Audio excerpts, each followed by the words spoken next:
Hello everyone, welcome to this channel word trick with PRM। आज है day 2। चलिए start करते हैं वोकैबुलरी का ये वीडियो।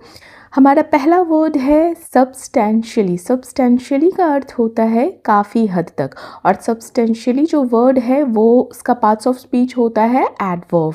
ठीक है, तो सब्सटेंशियली मतलब काफ़ी हद तक, टू अ ग्रेट और सिग्निफिकेंट एक्सटेंट। एग्जाम्पल देखते हैं। The price has substantially increased. कीमत में काफ़ी हद तक बढ़ोतरी हुई है, मतलब जो प्राइस है वो बहुत हद तक इंक्रीज़ हुई है।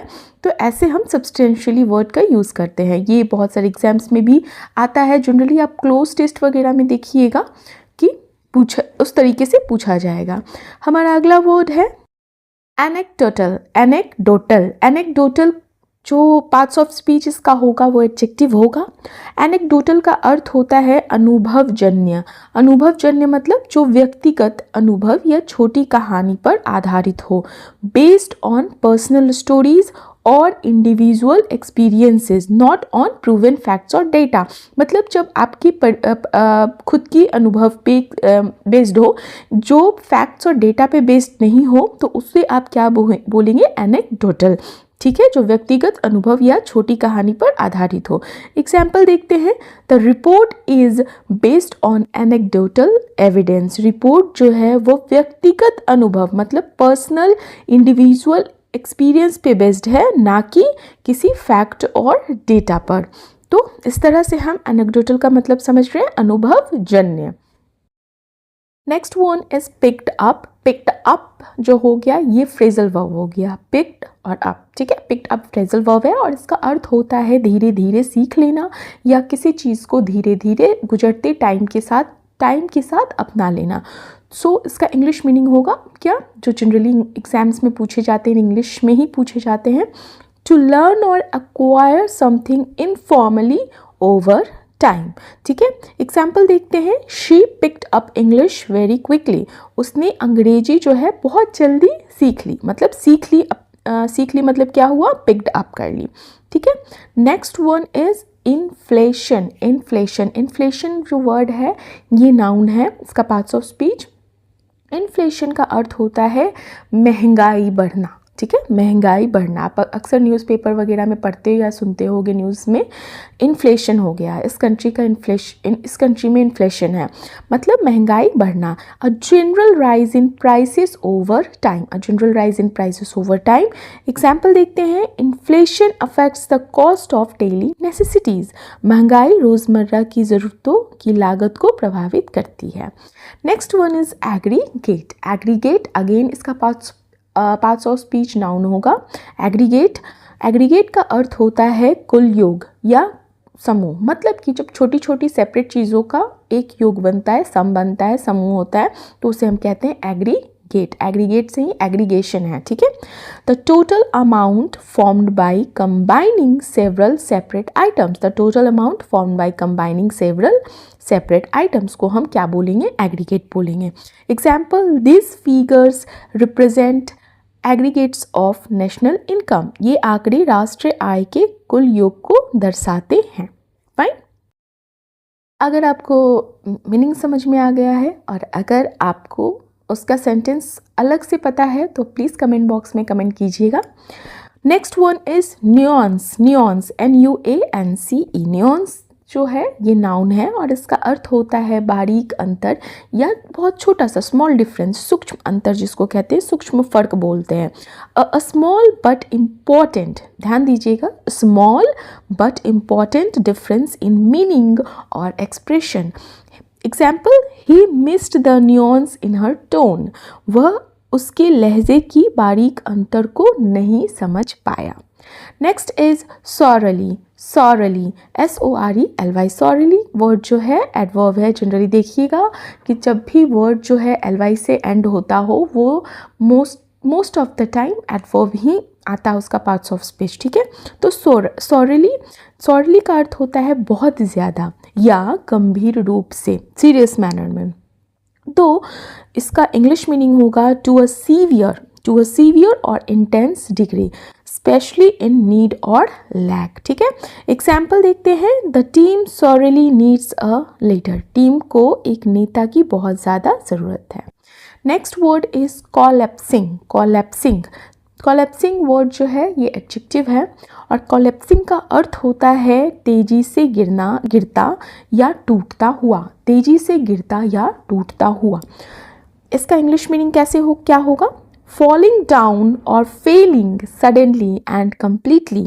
फॉलिंग डाउन और फेलिंग सडनली एंड कंप्लीटली को हम क्या बोलेंगे? कोलैप्सिंग। ठीक है, example, the collapsing bridge caused panic. गिरता हुआ पुल जो है वो क्या हुआ? घबराहट का कारण बना।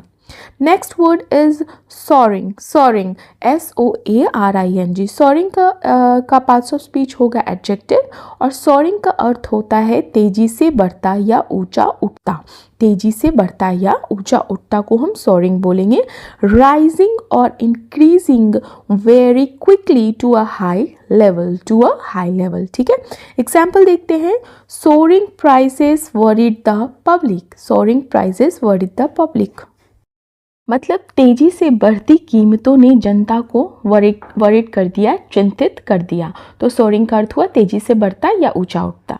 Next word is deep seated. Deep seated, ठीक है, दो अलग अलग वर्ड हैं। इसको आप इसका पार्ट्स ऑफ स्पीच आप एडजेक्टिव बोलोगे। ठीक है, डीप सीटेड मतलब गहराई से जुड़ा या गहराई से जड़ा। ठीक है, तो एग्जाम्पल देखते हैं। पहले हम इसका इंग्लिश मीनिंग देखते हैं। इंग्लिश मीनिंग है इसका firmly established and hard to change. जब बिल्कुल जुड़ा हुआ, जड़ा हुआ होता है और जो डिफ़िकल्ट होता है चेंज करने में, मतलब वो फ्लेक्सिबल नहीं होता है। ठीक है, firmly established and hard to change, तो उस चीज़ को हम क्या बोलेंगे? ये डीप सीटेड है। ठीक है, डीप सीटेड है, गहराई से जुड़ा हुआ है। They have deep seated fears. उनके डर जो हैं वो गहराई से जमे हुए हैं। हमारा नेक्स्ट वर्ड है रिजेंटमेंट। रिजेंटमेंट, ठीक है, रिसेंटमेंट नहीं, इसे प्रोनाउंस करना है, रिजेंटमेंट है। और रिजेंटमेंट एक नाउन है, इसका पार्ट्स ऑफ स्पीच नाउन होता है। रिजेंटमेंट का अर्थ होता है मन में रोष या कड़वाहट। मन में बहुत ज़्यादा जब रोष होता है या कड़वाहट होता है तो उसे बिटरनेस होती है, तो उसे हम क्या बोलेंगे? रिजेंटमेंट। ठीक है, अ फीलिंग ऑफ एंगर और bitterness caused bye unfair treatment. ध्यान रखिएगा, काउज्ड बाय अनफेयर ट्रीटमेंट। जब आप मतलब जो अनफेयर किसी के साथ करते हो, अनफेयर ट्रीटमेंट की वजह से जब किसी के मन में गुस्सा हो जाता है, कड़वाहट हो जाता है, तो उस चीज़ को हम रिजेंटमेंट बोलते हैं। Resentment grew among the workers. मजदूरों में नाराज़गी जो है बढ़ती गई। Next is crack down. Crack down, crack down is a phrasal verb. Crack and then down. ठीक है, क्रैक डाउन का अर्थ होता है शक्ति से कार्रवाई। सख्ती से कार्रवाई। इसका जो इंग्लिश मीनिंग होगा वो होगा to take strict action to stop illegal और unacceptable activities. To take strict actions to stop illegal और अनएक्सेप्टेबल एक्टिविटीज़ मतलब जब भी कुछ गलत हो रहा है, इलीगल होता है, लॉ के अकॉर्डिंग नहीं हो रहा है, तो उस चीज़ को रोकने के लिए जब कोई आप एक्शन लेते हैं, स्ट्रिक्ट एक्शन, तो वहाँ पर हम क्रैकडाउन बोलते हैं। मतलब कि एज अ फ्रेजल वर्ब हम क्रैकडाउन का यूज़ करते हैं। ठीक है, क्रैकडाउन सख्ती से कार्रवाई। The government crackdown on illegal activities. सरकार ने अवैध गतिविधियों मतलब इलीगल एक्टिविटी पर सख्ती से कार्रवाई की। Fine. And next word is entrench। entrench, entrench, ENTRENCH। entrench एक वर्ब है और इसका अर्थ होता है गहराई से जमाना। गहराई से जमाना मतलब to firmly establish something so that it is difficult to change। किसी चीज़ को इतना फर्मली स्टैब्लिश करना ताकि उसमें चेंज करना बहुत ही ज़्यादा डिफ़िकल्ट हो, मुश्किल हो। Example, corruption became entrenched in the system। इसका मतलब हुआ प्रणाली मतलब सिस्टम में भ्रष्टाचार जो है वो गहराई से जमी हुई है, गहराई से जम गया है, उसको चेंज करना या हटाना बहुत ही ज़्यादा मुश्किल है। तो इस तरह से हम एंट्रेंच वर्ड का यूज़ करते हैं। ये सारे वर्ड्स जो आज मैंने डिस्कस किए हैं, ये सारे के सारे मैंने प्रीवियस क्वेश्चन से लिए हैं। बहुत सारे सीटेट हो गया, खासकर एसएससी, सीपीओ, सीजीएल ये सारे एग्ज़ाम्स में पूछे गए हैं। सो इस तरह से डेली आपको 2 बजे वीडियो मिलती रहेगी। मेरे चैनल के साथ बने रहने के लिए मेरे चैनल को अभी तक सब्सक्राइब नहीं किया है तो सब्सक्राइब कीजिए। वीडियो पसंद आती है तो प्लीज़ लाइक कीजिए, शेयर कीजिए और कमेंट कीजिए। Thank you for watching and have a nice day.